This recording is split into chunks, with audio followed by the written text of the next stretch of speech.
Hi, class. Today we're going to talk about the other types of space debris that we haven't talked about already, starting with asteroids. If you look at this picture of asteroids, you can see it looks very different from comets that we looked at just the other day. It's obviously not made of the same stuff.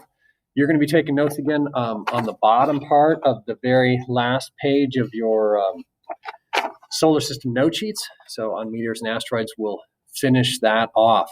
Sounds like a great plan.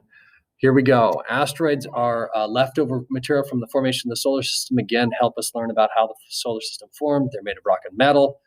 Asteroids in this case have to be big. They have to be wider than a kilometer across. That's more than half a mile across. And that, my friend, is a big rock.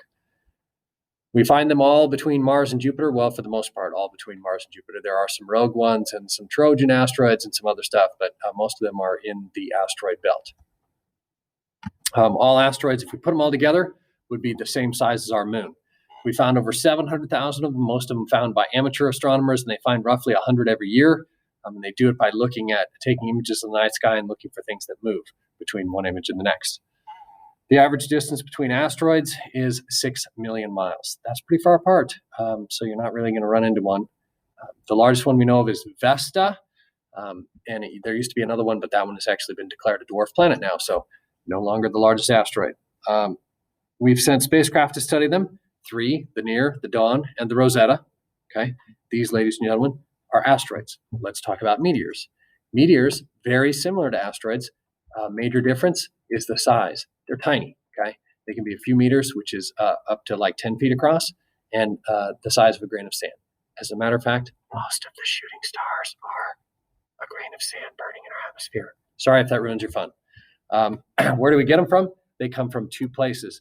They come from a comet's tail and from the collision or 2 asteroids running into each other in little pieces getting flung onto Earth. When we have large numbers of meteors, we call this a meteor shower. We can predict those because that's a point when the Earth was orbiting and it passes through the tail of a comet.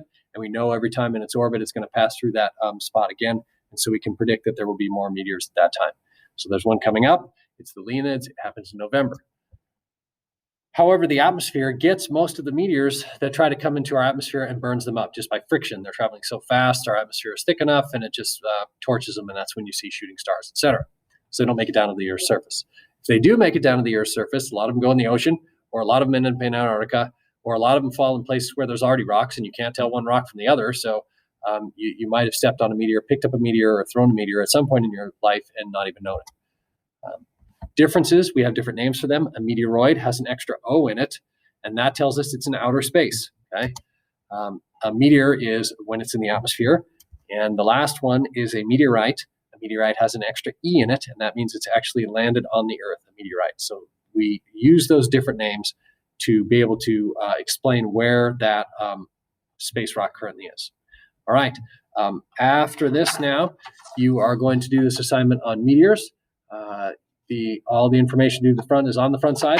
On the back side, you need to do 1 page in the textbook to do it, and a little information on the bottom.